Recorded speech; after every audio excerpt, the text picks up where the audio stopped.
गरुड़ पुराण नवां अध्याय। मरणासन्न व्यक्ति के निमित्त किए जाने वाले कृत्य। गरुड़ जी बोले, हे प्रभो, आपने आतुरकालिक दान के संदर्भ में भली भांति कहा। अब म्रियमाण अर्थात मरणासन्न व्यक्ति के लिए जो कुछ करना चाहिए उसे बताइए। श्री भगवान ने कहा, हे ताक्षर्य, जिस विधान से मनुष्य मरने पर सद्गति प्राप्त करते हैं, शरीर त्याग करने की उस विधि को मैं कहता हूँ, सुनो। कर्म के संबंध से जब प्राणी अपना शरीर छोड़ने लगता है तो उस समय तुलसी के समीप गोबर से एक मंडल की रचना करनी चाहिए। उस मंडल के ऊपर तिल बिखेर कर कुशों को बिछाए। तदंतर उनके ऊपर श्वेत वस्त्र के आसन पर शालग्राम शिला को स्थापित करें। जहाँ पाप, दोष और भय को हरण करने वाली शालग्राम शिला विद्यमान है, उसके सन्निधान में मरने से प्राणी की मुक्ति सुनिश्चित है। जहाँ जगत के पाप का हरण करने वाली तुलसी वृक्ष की छाया है, वहाँ मरने से सदैव मुक्ति ही होती है, जो मुक्ति दान आदि कर्मों से दुर्लभ है।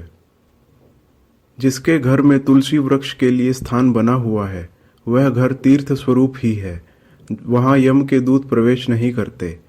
तुलसी की मंजरी से युक्त होकर जो प्राणी अपने प्राणों का परित्याग करता है, वह सैकड़ों पापों से युक्त हो तो भी यमराज उसे देख नहीं सकते। तुलसी के दल को मुख में रखकर तिल और कुश के आसन पर मरने वाला व्यक्ति पुत्रहीन हो तो भी निस्संदेह विष्णुपुर को जाता है। तीनों प्रकार के तिल, कुश और तुलसी ये सब म्रियमाण प्राणी को दुर्गति से बचा लेते हैं। यतः मेरे पसीने से तिल पैदा हुए हैं, अतः वे पवित्र हैं। असुर, दानव और दैत्य तिल को देखकर भाग जाते हैं।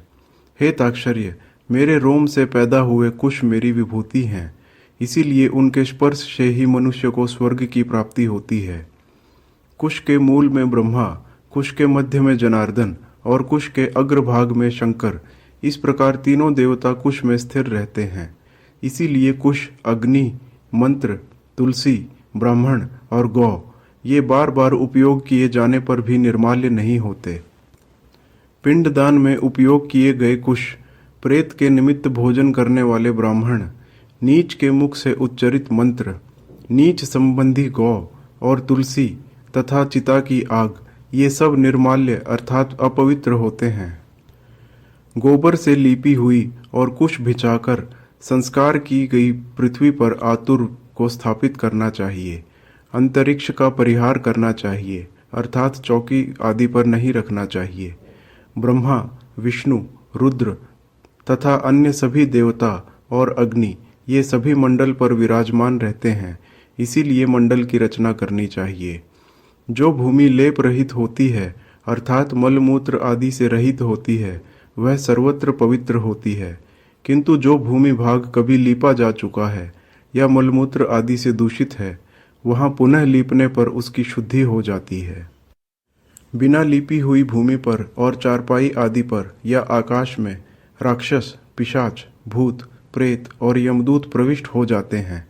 इसीलिए भूमि पर मंडल बनाए बिना अग्निहोत्र, श्राद्ध, ब्राह्मण भोजन, देव पूजन और आतुर व्यक्ति का स्थापन नहीं करना चाहिए।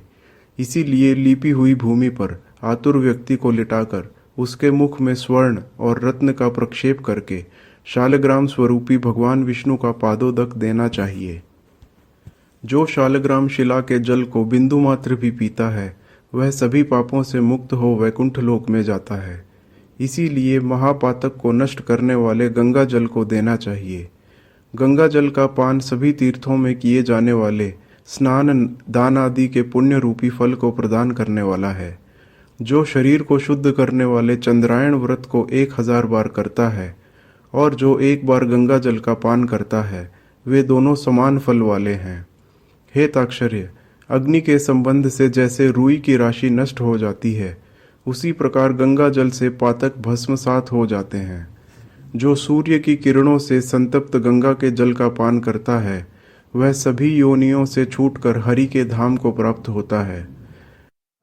अन्य नदियां मनुष्यों को जलावगाहन अर्थात स्नान करने पर पवित्र करती हैं, किंतु गंगा जी तो दर्शन, स्पर्श, पान अथवा गंगा इस नाम का कीर्तन करने मात्र से सैकड़ों, हजारों पुण्य रहित पुरुषों को भी पवित्र कर देती हैं। इसीलिए संसार से पार लगा देने वाले गंगा जल को पीना चाहिए।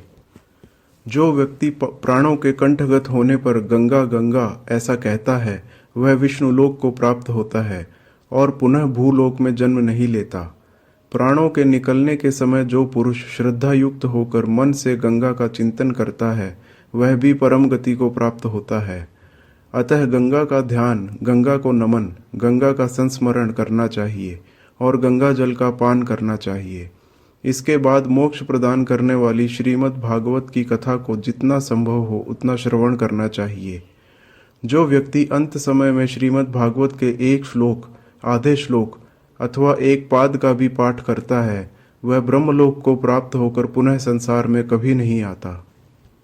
ब्राह्मण, क्षत्रिय और वैश्य को मरण काल में वेद और उपनिषदों का पाठ तथा शिव और विष्णु की स्तुति से मुक्ति प्राप्त होती है। हे खग, प्राण त्याग के समय मनुष्य को जल और अन्न का त्याग करना चाहिए और यदि वह विरक्त द्विजन्मा हो तो उसे आतुर संन्यास लेना चाहिए।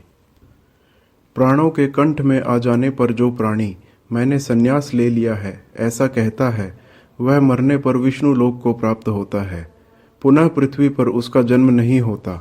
इस प्रकार हे खग, जिस धार्मिक पुरुष के आतुरकालिक पूर्वोक्त कार्य संपादित किए जाते हैं, उसके प्राण ऊपर के छिद्रों से सुखपूर्वक निकलते हैं। मुख, दोनों नेत्र, दोनों नासिका रंध्र तथा दोनों कान, ये 7 द्वार हैं।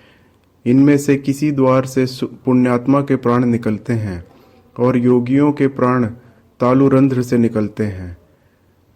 अपान से मिले हुए प्राण जब पृथक हो जाते हैं, तब प्राणवायु सूक्ष्म होकर शरीर से निकलता है। प्राणवायु रूपी ईश्वर के निकल जाने पर काल से आहत शरीर निराधार वृक्ष की भांति गिर पड़ता है। प्राण से मुक्त होने के बाद शरीर तुरंत चेष्टा शून्य, घृणित, दुर्गंध युक्त, अस्पर्श्य और सभी के लिए निंदित हो जाता है। इस शरीर की कीड़ा, विष्ठा तथा भस्म रूप ये 3 अवस्थाएं होती हैं। इसमें कीड़े पड़ते हैं, यह विष्ठा के समान दुर्गंध युक्त हो जाता है अथवा अंततः चिता में भस्म हो जाता है।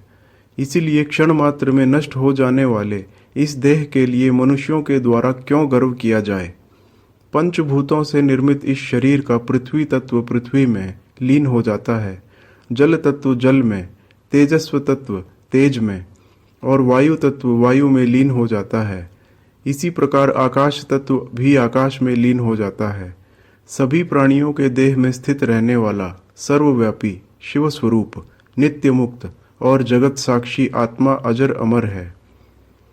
सभी इंद्रियों से युक्त और शब्द आदि विषयों से युक्त मृत व्यक्ति के देह से निकला जीव कर्म कोश से समन्वित तथा काम और राग आदि के सहित पुण्य की वासना से युक्त होकर अपने कर्मों के द्वारा निर्मित नवीन शरीर में उसी प्रकार प्रवेश करता है जैसे घर के जल जाने पर गृहस्थ दूसरे नवीन घर में प्रवेश करता है। तब किंकिणी जाल की मालाओं से युक्त विमान लेकर सुंदर चामरों से सुशोभित देवदूत आते हैं। धर्म के तत्व को जानने वाले बुद्धिमान धार्मिक जनों के प्रिय वे देवदूत कृतकृत्य इस जीव को विमान से स्वर्ग ले जाते हैं।